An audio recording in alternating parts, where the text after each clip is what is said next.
নমস্কার। আমাদের মধ্যে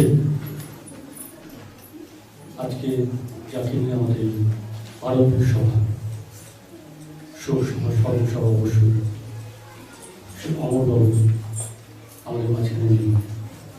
এটা বাস্তব সত্য। জাগতিক নিয়মে মানুষ আসবে, মানুষ চলে যাবে, কিন্তু আমরা কেন মানুষকে নিয়ে স্মরণ সভা করব, কেন জমায়েত করব? অমর ঘোষ তেমনই একজন মানুষ যাকে নিয়ে বাংলা যাত্রামূলী মানুষজন, থিয়েটারের মানুষজন অবশ্যই সভা করতে পারে। এই ঘরে অমরবাবু এসছেন বলেই আমরা সভা করছি না। আমার মনে হয় দুর্গ একটা বড় কাজ করছে এই মুহূর্তে এখানে দাঁড়িয়ে। বাংলায় যখন অমর ঘোষকে নিয়ে অনেক কাজ হওয়া উচিত ছিল, তার প্রয়াণের পর সেসব কিছুই হয়নি। আদৌ হবে কিনা সে বিষয়ে যথেষ্ট সন্দেহ হয়েছে। ঠিক সেই মুহূর্তে দাঁড়িয়ে আমরা অমর ঘোষকে নিয়ে এখানে স্মরণ সভা করছি। কেন করছি? এখানে বিস্তারিত বলার কোনো অবকাশ নেই, কারণ উদ্যোক্তারা বলেছেন খুব অল্প সময়ের মধ্যে স্বল্প পরিসরে কথা শেষ করতে। আমি শুধু একটা কথাই বলি যে অমর বাবুকে নিয়ে আমাদের স্মরণ সভা হোক, তাকে নিয়ে আলোচনা হোক। এটা হবে একটি কারণে, তিনি সারা জীবন ধরে যে কাজ করেছেন থিয়েটার এবং যাত্রা, অবশ্যই যাত্রার কথাটা তুলে আনতেই হবে। সবটাই করছেন মানুষের জন্য। একটু ছোট করে শুনে যায়, অমরবাবু যখন বাংলা নাট্যমহলে আসছেন সেই সময় দিকপাল এবং কিংবদন্তি মানুষেরা রয়েছেন। দুজন ভট্টাচার্য রয়েছেন, শম্ভু মিত্র রয়েছেন যাত্রা জগতের কিংবদন্তি পালাকার, যাত্রা সম্রাট ব্রজেন্দ্র একটা কথা বলছেন তার প্রবন্ধে, তার লেখাতে, যে বাংলার যাত্রা একটা পট পরিবর্তন হয়ে যাচ্ছে তিনজন মানুষের হাত ধরে, অমর ঘোষ, শম্ভুপাল এবং শান্তিপুর। তো আমরা এই জায়গাটায় ভাবতে পারি কেন অমর ঘোষ নামটা উচ্চারিত হচ্ছে। ছোট করে বলিনি, অমর ঘোষ বাংলার থিয়েটার জগতে যে অবদান রেখেছেন সেখান থেকে বেরিয়ে এসে আরো বৃহত্তর মহলে তিনি তার কাজটাকে প্রসারিত করেছেন, ছড়িয়ে দেওয়ার চেষ্টা করেছেন। সেটা হচ্ছে বাংলার যাত্রা।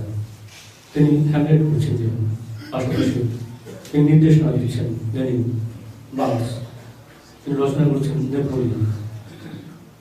এইভাবে শান্তিপুরকে সাথে দিচ্ছেন। আবার ঠিক সেই সময় বাংলায় গণনাট্য, বিজয় ভট্টাচার্য, তারা মানুষের জন্য ডাক দিচ্ছেন তাদের থিয়েটার।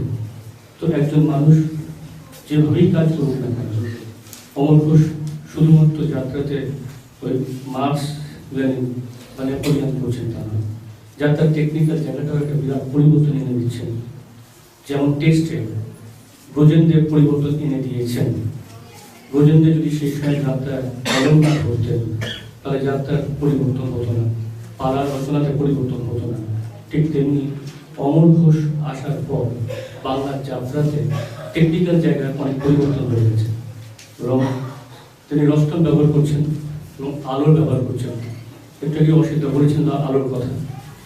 তো আলো নিয়ে কাজ করা, আলো নিয়ে ভাবনা, এটা অমর ঘোষের কাছে আমরা পাচ্ছি যাত্রায়। তো এই জন্যই মানুষটাকে আমরা মনে রাখবো।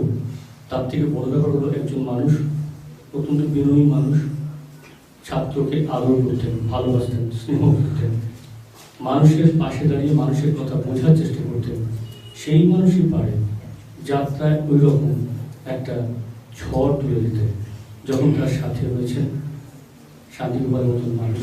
অবশ্যই তো অমর ঘোষকে নিয়ে কেন যে আমাদের কাজকর্ম এত কম হচ্ছে, কেন তাকে নিয়ে স্মরণসভা তেমন হচ্ছে না, এটা হচ্ছে অবাক লাগছে।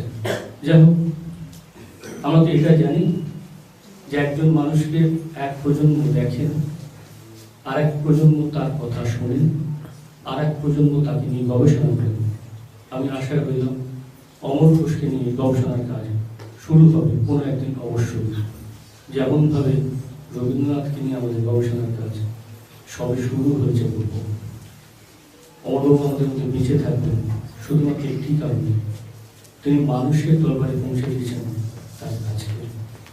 আমি তার প্রতি আমার শ্রদ্ধা জানাই, বীরেন্দ্রনাথ তার প্রতি আমার শ্রদ্ধা রইল।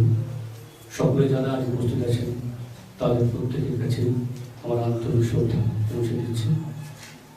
একটু বাদেই আমার অনুষ্ঠান আছে, এখন মাইকে পৌঁছাচ্ছি, প্লিজ কেউ হাততালি দেবেন না।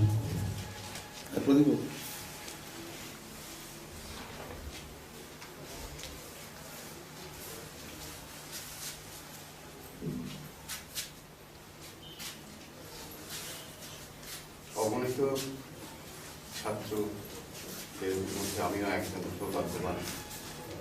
তার সান্নিধ্যে ছাত্র জীবন দিয়ে শুরু করেছিলাম নাটকে।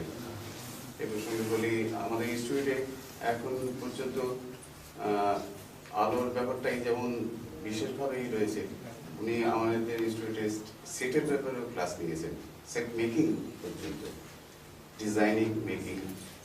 এটা আর প্রভাব করেছেন বলে আমার ঠিক জানা নেই, আমাদের ইনস্টিটিউটে সেটা উনি করিয়েছেন।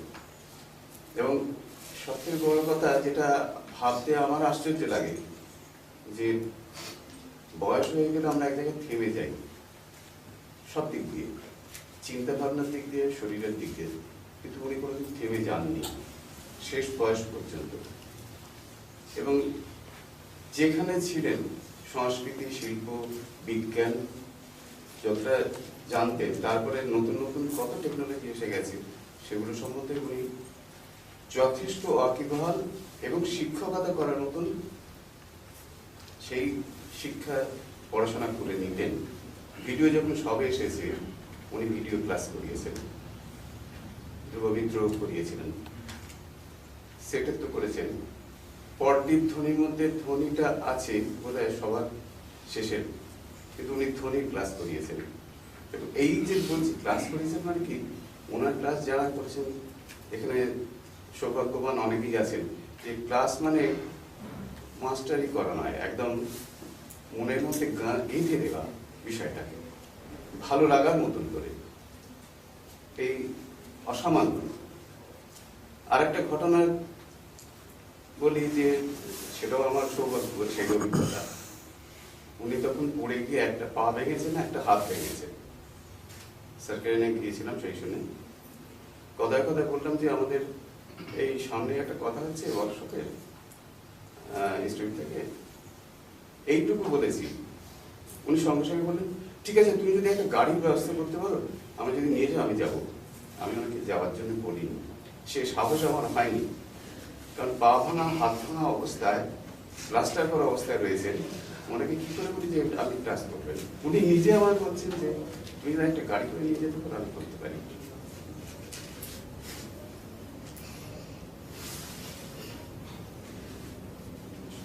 সত্যি নবস্য মানুষ, তার জ্ঞানেরও সীমা নেই,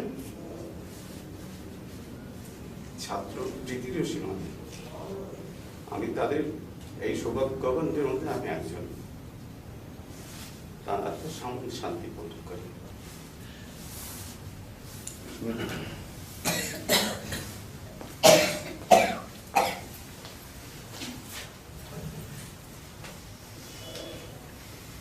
সালটা ছিল 1969 ফেব্রুয়ারি মাস।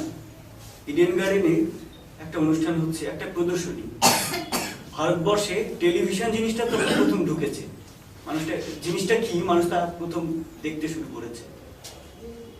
তো সেই রকমই একজন ছিপছিপে, একজন লম্বা ভদ্রলোক এগিয়ে গেলেন, সেই রকম উৎসাহ নিয়ে, জিনিসটার প্রতি সমান আগ্রহ নিয়ে।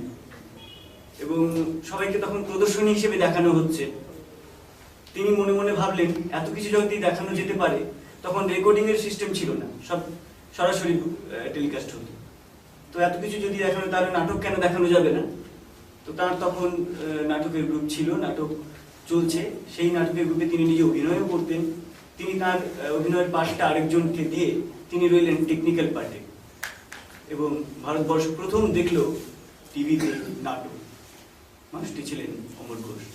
যে কোনো নতুন বিষয় যখনই পেয়েছেন, খুব উৎসাহ নিয়ে এগিয়ে গেছেন, তা নিয়ে গবেষণা করেছেন, তা নিয়ে আরো নতুন নতুন দিক সৃষ্টি করেছেন, রেভলিউশন ঘটিয়েছেন। 1969 সালের 29শে ফেব্রুয়ারি এই কাজটি প্রথম করেছিলেন তিনি।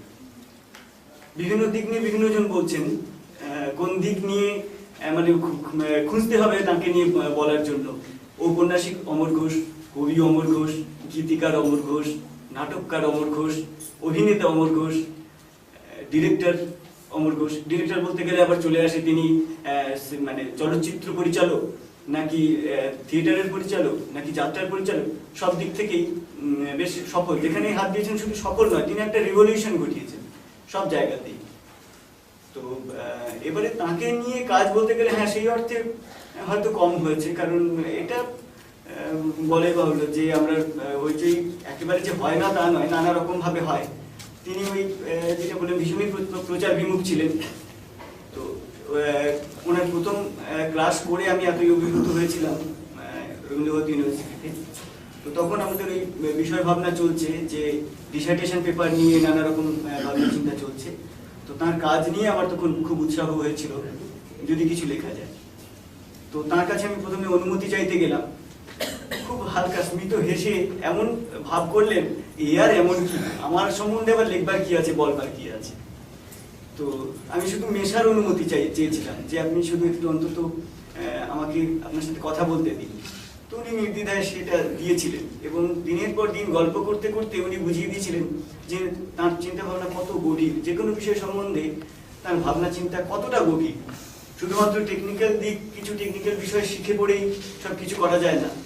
তার ফিলোসফিক দিকটা নিয়ে যদি একটু ভালো করে ভাবনা চিন্তা করা যায় তাহলে তার নির্মাণটাও তত সুন্দর হয়। সেটা তার সাথে মিশে বুঝেছিলেন এবং গল্পের ছলেই বুঝিয়েছিলেন। কিন্তু তার সেই ভাবটি বরাবর ছিল যে আর এমন কি, আমায় নিয়ে আবার কি লেখার আছে। কিন্তু কাজ করে বুঝলাম যে তাকে নিয়ে লেখার অন্ত নেই। এখনো যদি লিখতে বসি কলম থামতে চায় না, এতটাই। তাই আশা করবো আরো সবাই এগোবেন তাকে নিয়ে কাজ করবেন।